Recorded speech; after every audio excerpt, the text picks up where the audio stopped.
So if you followed the Fit Follower Project for a while, then you know we spend a lot of time talking about some of the tactical nutrition and exercise habits that us guys should do to stay healthy for our families.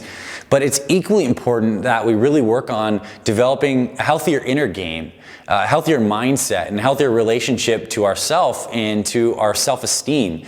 And so what we've done in this particular video that makes it a little special is we put together a list of 21 research-backed ways to increase a positive self-image, to really start to feel better about ourselves. And no matter where you're at right now, whether you feel like you're on the spectrum of being very confident and feeling very good about yourself, or if you're totally in the dumps right now and you feel like crap and you want to feel better about yourself, the tips in this video can help because we can all do better. And these are very practical and they're things that actually to work you need to implement. So check out the rest of this video. We've listed these 21 different habits and tricks to really help increase your positive self-image. And these are all research-backed. So I think you're really going to enjoy this video. Stay tuned, take out some notes. And my challenge for you is to pick out 1 to 2 of these things and implement it this week.